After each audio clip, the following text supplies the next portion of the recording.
a Bienvenidos Especiales de SH Producciones, inaugurando esta nueva sección aquí con Federico Carrasco en operación técnica, edición, puesta en el aire, cámara, y estamos con uno de los máximos referentes de la quiropraxia villaguayense, Ariel Rossetti. Bienvenido, un gusto tenerte con nosotros. Hola David, muchas gracias, gracias por la presentación, gracias por la bienvenida. Un gusto para mí estar en un programa, en un especial de la casa, así que bueno, vamos a charlar un poco acerca de la quiropraxia y lo que anduvimos haciendo por el norte de nuestro país.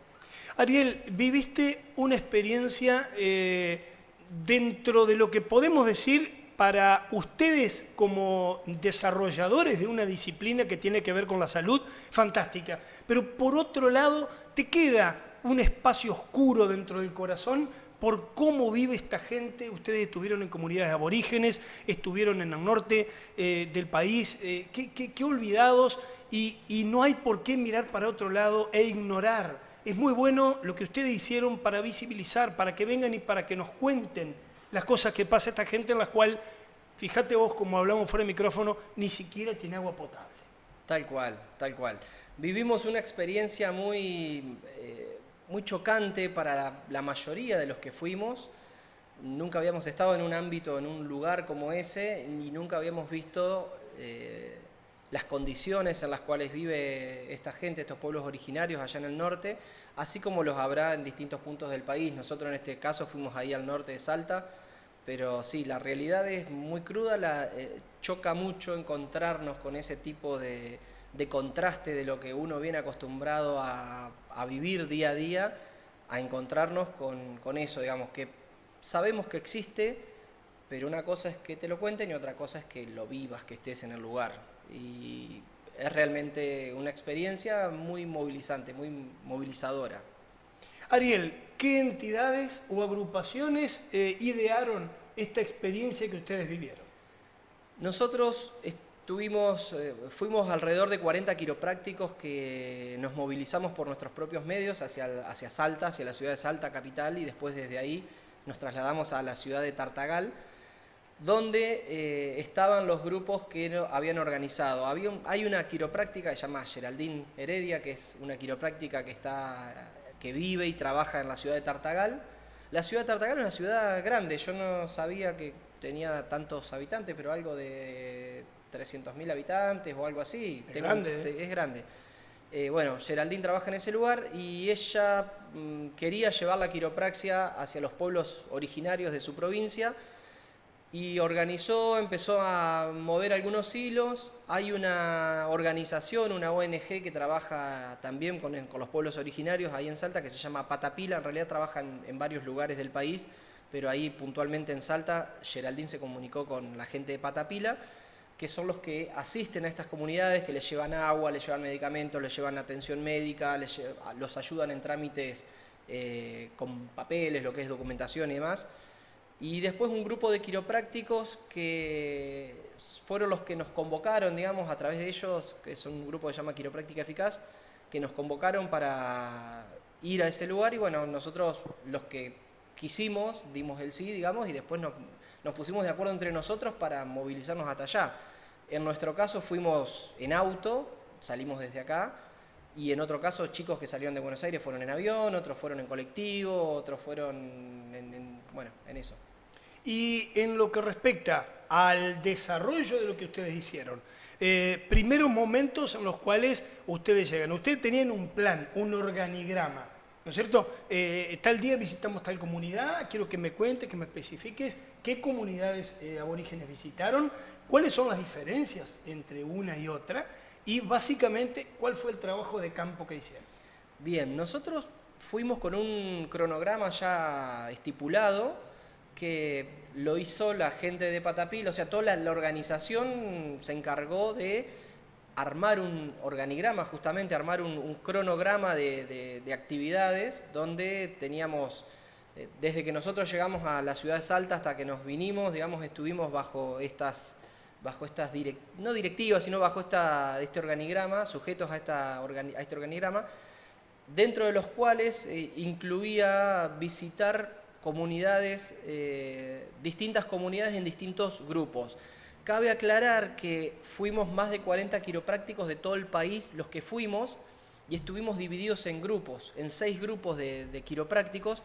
De esa manera pudimos abarcar distintas comunidades. O sea que yo mi grupo anduvimos por 3 comunidades diferentes y los otros grupos anduvieron por otras comunidades, también fueron abarcando en distintos días. En nuestro caso, el primer día fuimos a un lugar que se llama Santa Victoria, que es al norte, en la frontera, en un punto tripartito entre lo que es Bolivia, Paraguay y Argentina. Allá arriba, muy lejos de todo, muy alejado. En esa foto que se está viendo en este momento estamos en la ciudad de Santa Victoria. Yo sí que está de sombrero. Ahora, te consulto algo, Sí. no a modo de cortarte, sino para añadir. Ellos, ahí, ¿qué tonada tienen? O sea, ¿cómo hablan? ¿Se les mezcla todo? Ellos hablan en wichi. Ajá, ahí Ellos está. hablan en wichi. Hablan en castellano, hablan en español muy poco y lo hacían para hablar con nosotros. Claro. Entre ellos, nosotros mientras los estamos atendiendo, mientras estábamos haciendo nuestros ajustes quiroprácticos, entre ellos hablaban en wichi. Claro. Y de hecho, cuando nosotros les pedíamos a la gente que se acostara o que se sentara o que se diera vuelta o se acostara boca arriba o boca abajo, Claro. no nos entendían. Entonces empezamos a preguntarles cómo se decía tal cosa y empezamos a hablar en wichi, Claro. en palabras muy puntuales, ¿no es cierto? Claro. El sentate, el acostate, el date vuelta, bueno, ese tipo de cosas. ¿Cómo se dice sentate? Sentate, no recuerdo, me acuerdo que era que boca arriba, cuando le decíamos, cuando estaban acostados boca abajo y queríamos que se pusieran boca arriba, le decíamos impa.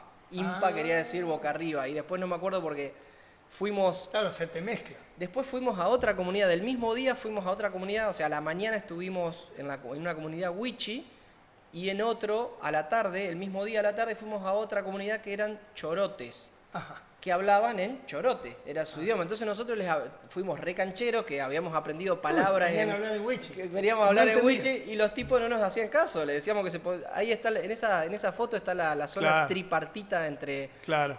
Bolivia, Argentina y Paraguay.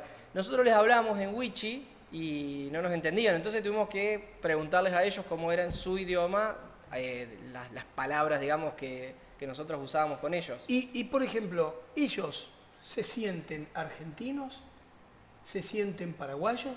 ¿Cómo, o sea, qué pudieron comunicarse ustedes con ellos en este sentido? Ellos se sienten O se sienten wichis. wichis. Ellos Claro, son wichis. claro. Ellos son wichis. No tuvimos tantos intercambios de tipo cultural, por así decirlo, Claro. pero ellos se sienten Claro, wichis. claro. Tienen organización, o sea, su organización es con caciques. Tienen caciques y tienen A partir de allí se arma la estructura Claro, social. exactamente. Tienen el jefe, digamos, el mandamás es el cacique y hay varios caciques, o sea, hay varias subcomunidades dentro de una misma comunidad que tienen sus caciques y bueno, el cacique es como el líder, obviamente, el que manda todo. Nos pasaba de que cuando la gente por ahí se mostraba un poco reacia, como decían estos gringos, criollos, ellos le llaman criollos a la gente que viene de afuera. Cuando no se acercaba nadie, digamos, a atenderse, de repente venía un cacique y se atendía con nosotros Y y es venían como todos. que era la llave para entrar, para abrir la puerta de la comunidad. Claro. Después de que el cacique se atendía con nosotros, accedían Se animaban. las mujeres, los niños, el resto de los miembros de esa comunidad. ¿Qué vemos acá? Ahí vimos el tipo de calzado que usaban estos chicos. O sea, fíjate que le falta la talonera y fíjate la característica del talón de este chico. Sí, está todo roto. Y bueno, y eso es de la manera en que viven. Eso es algo que grafica mucho de todo lo que sucedía ahí. Bueno, está graficado está condensado en esa imagen que se ve una ojota, unas cholas que han perdido la mitad prácticamente o un cuarto de su estructura y el talón está Al aire curtido y está acostumbrado a hacer las veces de suela. Claro. Es muy cruel. Ellos no tienen agua potable. No. ¿A ellos les lleva agua potable quién? A ellos les lleva agua potable el ejército o los bomberos en unos camiones cisternas. ¿Cada cuánto? Creo que semanalmente o cada 15 días, depende de las localidades, depende la lejanía o la cercanía de los lugares.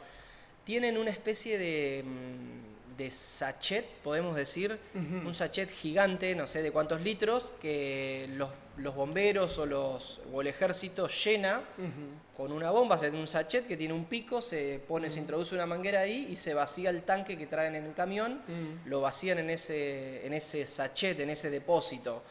No es agua potable, o sea, esa agua que le traen es agua para bañarse semipotable. Y para cocinar. Ni siquiera para bañarse. Es muy raro ver ropa, por ejemplo, tendida. En los lugares donde vos veías ropa tendida es porque la gente utilizaba el agua, o sea, te dabas cuenta de que el agua era un servicio, un bien abundante, podemos decir. Hay lugares donde no llega el agua, o sea, llega muy poca agua y es usada para cocinar y para bañarse muy poco y para lavar la ropa menos. ¿Se bañan en el río? Los que tienen acceso al río, sí. Había ahí en Santa Victoria, donde estuvimos nosotros, está el río Pilcomayo, está muy cerquita, que ahí también son como comunidades más agraciadas, podemos decir, que están cerca del río, donde pueden pescar, donde pueden refrescarse, pueden incluso sacar agua. Pero hay otras comunidades que están monte adentro y que no tienen agua, o sea, tienen muy poco acceso al agua y no tienen luz eléctrica, no tienen corriente eléctrica, o sea que viven a la luz del día y la noche, bueno, si no hay luna está oscuro y si hay luna, bueno, está un poco más claro. El tema alimentación, ¿cómo es? El tema alimentación... ¿Cazan? Sí, son cazadores, pescadores, pero también se proveen... Hay muchos de ellos que tienen subsidios sociales o reciben algún tipo de dinero, digamos, y con ese dinero pueden comprar mercadería en los pueblos más cercanos, en este caso en Santa Victoria, que es el lugar más cercano que tenían estos pueblos originarios. ¿Y a cuánto está? Y eso estaba pensando, pero no están muy cerca, y hay gente que lo hace a pie. Claro. Estamos hablando de 10, 15 kilómetros y otros más lejanos todavía. ¿Y ellos no tienen, por ejemplo, caballos? Algunos, me sorprendió que algunos muchos tenían motos, motos tipo XR, tipo Cross, que es la más apropiada para andar en ese lugar, digamos, que son como más los caciques, digamos. Claro. Asimismo, encontramos el contraste de ver casitas de adobe, con palos de adobe, con una antena de DirecTV gigante, una antena de televisión satelital adosada a la casa. Y otros que viven en una toldería. Y otros que viven en una toldería o que viven abajo, algunos hasta abajo de los árboles, o sea, arman un lugar ahí abajo de algún árbol. Hay muchos quebrachos, muchos algarrobos gigantes, grandes, y ahí abajo arman su lugar. Lo de la televisión satelital en los lugares donde la electricidad llega, ¿no es cierto? Claro. Porque hay lugares donde no. También te encontrás con el contraste, yo no lo vi personalmente, pero de entrar a la casa de un cacique y encontrarse con un televisor como este que tenemos acá atrás. Qué bárbaro. O sea, en un lugar donde no hay ventanas, donde no hay puertas. Ahora, el tema de los caciques es familiar, no hay una elección. No sabría es por decirte, herencia. Creo que es por herencia, y igualmente nos contaba la gente que muchas veces sucede que cuando alguno de los integrantes, por el motivo que fuere, se va de la tribu, es como que arma su propia tribu y se autodenomina cacique. O sea que no hay un linaje tan marcado en ese sentido. Y el cacique tampoco es que es un tipo... es como uno más, digamos, en el sentido de su vestimenta, de su manera de andar. No es que tampoco es no lo ves al tipo súper impecable, claro, y todo con las plumas y como lo imaginamos desde las películas, claro, de la película Yankees. O sea, vos lo ves y decís, ¿este es el cacique? Claro, tal cual. Uno se espera como de encontrar una figura un poco más representativa, y bueno, el cacique no es que sea... es la persona más importante de la tribu, pero no hay gran diferencia, digamos. Arielito, ¿qué problemas de salud y problemas en el cuerpo encontraron amén de estos talones raídos? Los problemas de salud, como nosotros somos quiroprácticos y fuimos a abordar desde el punto de vista quiropráctico, evaluamos básicamente la columna vertebral, que es el centro de la quiropraxia. Hablando con la gente que estaba en más contacto con ellos, nos cuentan que a raíz de tener poco acceso al agua potable, se encuentran con muchas enfermedades de tipo gastrointestinales que generan mucha deshidratación en los niños, en las personas, sobre todo, en todos en realidad, pero los niños lo padecen más, hasta que de cierta manera desarrollan una defensa, una inmunidad, digamos, por generar anticuerpos, generar una defensa. Pero hay mucha desnutrición, hay muchos chicos que están con estos problemas gastrointestinales, que sufren deshidratación y muchos mueren, digamos, muchos chicos mueren por desnutrición. Ahora, y por estar mal. Ariel, vos me decías que ustedes, por el laburo que ustedes hacen y en lo que focalizan, es en el tema columna vertebral, articulaciones y demás. Acá hay deficiencias de alimentación desde pequeño, sí. Por lo cual no hay una fortaleza, no hay una calcificación como la que tiene que tener mínimamente para soportar la vida y el peso corporal. Sí, hay personas que nosotros les preguntábamos las edades, se hizo un relevamiento, una estadística. Y te sorprendía porque parecen mucho más viejos de lo que son. Algunos parecían el doble. Claro. Algunas personas parecían el doble de la edad que tenían. Le preguntaba y te decían 40 y parecía de 60, 70. Sí, parecían mucho más. O mujeres de 15, 16, 20 años que parecían de 40 años. Qué bárbaro. Y sí, tienen un problema de alimentación que, bueno, qué sé yo, no sé si estarán acostumbrados, si nos tendremos que quedar con que ellos están acostumbrados, pero es deficitaria la alimentación y no hay mucha accesibilidad a cosas, digamos, a alimentos. ¿Pudieron solucionar algunos temas mediante el arte que ustedes utilizan sus manos para realizar? Nosotros lo que hacemos es chequear la columna y corregir subluxaciones vertebrales, vértebras desalineadas. Claro. Muchos de los que atendimos en estas oportunidades era la primera vez que chequeaban su columna vertebral, otros habían estado en misiones anteriores.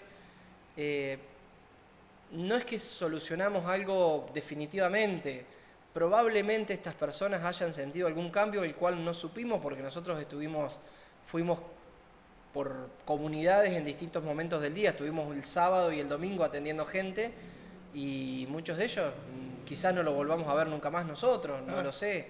Entonces no sabemos si solucionamos algún problema. Probablemente, estoy seguro de que su cuerpo empezó a funcionar mejor después de los ajustes quiroprácticos. Claro. Pero no es algo definitivo, no es algo que aguante tanto en el tiempo. O sea, nosotros somos conscientes de que la quiropraxia es un cuidado de la salud a través de la columna vertebral. Y con un ajuste que hagamos no es suficiente. Quizás mucha gente de esta, ya te digo, haya notado algún gran cambio, ojalá que haya sido así, pero no es algo que vaya a ser tan duradero, digamos. ¿Ustedes notaron que ellos son olvidados por la maquinaria política y lo que es la salud, los mecanismos de salud de la República Argentina? Probablemente sí. No llega nada allá. O sea, están en el norte del norte. O sea, están en el norte, están en la frontera con Bolivia, en la frontera con Paraguay, están muy al norte. Y no llega nada, no hay agua, es inconcebible que no haya agua potable hoy en el año. A esta altura, sí. A esta altura de la vida es inconcebible que no haya agua potable. Estamos hablando de que no hay corriente eléctrica, pero ni siquiera tenemos agua, o sea, ni siquiera puedes hacer un pozo y sacar agua porque no tenés electricidad, ponele que no tengas electricidad, una bomba para sacar el agua, pero que sí la puedas sacar a través de otros mecanismos, pero tenés que irte a muchísimos metros de profundidad para poder obtener agua. No hay, sí, es olvido, digamos, están relegados en el olvido, marginados, qué sé yo, no sé qué palabra podemos usar, Claro. pero olvidados o relegados en el tiempo, relegados en la atención, seguro. Por eso te decía que una experiencia enriquecedora desde lo profesional, pero una experiencia negativa en cuanto a conocer estas realidades y tener que volver a lo tuyo, tener que volver a Villaguay, a trabajar en la diaria, con tus pacientes, con todo, pero en un rinconcito de la mente te queda cómo estará el pibito que lo acomodé, cómo estará el muchacho, cómo estará la chica. Te queda, ¿viste? Te queda eso, porque vos sos un tipo de buen corazón, que le gusta que la gente esté bien y lamentablemente ese recuerdo lo vas a tener que ir apartando, cada vez te vas a acordar cada vez que mires las fotos, pero uno que vuelve a la normalidad y bueno, ya está, ya vivió la experiencia, hizo lo que pudo, pero alguien tiene que hacerse cargo de esta gente y el gobierno justamente es el que tiene que llegar a estos lugares, ¿no? Sí, resuenan las imágenes, siguen resonando en la cabeza con el paso de los días y yo creo que nos van a acompañar un tiempo más, y más si las revivimos a través de fotos, es como que volvemos a estar un poquito en ese lugar y como decís vos, decimos, ¿cómo estará el pibito que atendí? ¿Cómo estará el señor que vimos? ¿Cómo estará la chica que atendimos? Toda esa familia que pudimos ver. Y nos queda esa cosa ahí, esa angustia, podemos decir. Y también es la luz o es la llamita que queda prendida para querer volver en un año siguiente. O sea, esto ya, los que fuimos todos, es como que dijimos, bueno, tenemos que volver. Claro. Tenemos que volver y queremos volver no una vez al año, sino volver 2 veces al año como mínimo y poder hacer como una especie de seguimiento. Exacto. O al menos que ellos se familiaricen con nosotros y podamos nosotros también continuar un poco más. Si bien volvemos a lo mismo, entre ir una vez al año e ir 2 veces al año no varía demasiado, pero con el correr del tiempo va a ser una diferencia. Y suma levemente, ¿no? Pero suma. Suma. Aparte, nosotros fuimos a llevar la quiropraxia a los pueblos originarios, pero no era solamente la quiropraxia, era una manera de decirle a esta gente que hay alguien que está ahí, hay alguien que los está viendo, hay alguien que los está haciendo visibles de alguna manera. Claro. Y no fue solamente a llevar la quiropraxia. Nosotros interactuamos con juegos, con ellos, tratábamos de mantener algún tipo de charla con ellos también, pero no era solamente la quiropraxia en sí, eso fue como el núcleo, fue lo que nos nucleó a todos, lo que nos unió y nos llevó hasta allá. Pero en realidad fue hacerlos visibles y estar presentes en ese lugar, ir a su casa, ir a su monte, sentarnos abajo de los mismos árboles donde ellos estaban y compartir con ellos un rato, una tarde, una mañana, y eso creo que ellos lo valoran y te lo manifiestan, nos agradecían, nos pedían que volvamos, entonces nos damos cuenta de que el afecto que recibimos fue muy grande al haberlos hecho visibles a ellos de alguna manera. Contame de los chicos. Los chicos son chicos, o sea, me sorprendió en una de las comunidades cómo les costaba hablar el español. Parecían como, ¿viste cuando uno escucha hablar o cuando uno intenta imitar un ruso? Con ese idioma así como duro. Bueno, los chicos cuando hablaban en español o en castellano, semejaba a eso, me sonaba eso y como que les costaba encontrar palabras y hablar de corrido en castellano o en español. Y sin embargo, cuando los escuchabas hablar en wichi o en chorote o en el idioma que fuese... Era fluido. Era súper fluido y con palabras muy concretas y con muy cortitos y se entendían a la perfección. Obviamente, es como estamos hablando nosotros acá, ellos lo hacen en wichi o en su idioma, en el que fuere. Ariel Rossetti ha sido muy amable, ha sido muy grato y creo yo que es muy positivo que usted esté con nosotros contándonos todo esto y que la gente en sus hogares pueda ver que hay otra Argentina también. O sea, nosotros queremos hacer hincapié en que ellos viven en nuestro suelo y que son los viejos dueños de la tierra y la cultura nuestra como que los invadió y ahora no los contiene.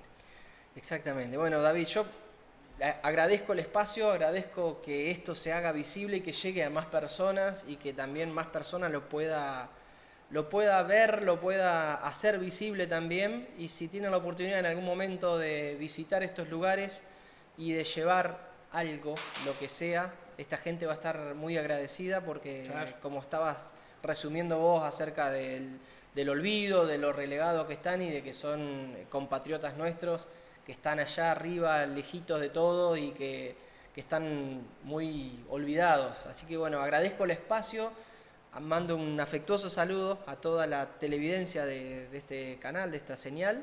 Y bueno, quedo a disposición para alguna futura charla. Ojalá que sea en otra misión quiropráctica nuevamente. Muy bien, así pasaba entonces el licenciado en Kinesiología y quiropractor y quiropráctico Ariel Rossetti. Nosotros nos vamos, nos reencontramos en breve. Abrazo gigante para todos, gracias por estar ahí.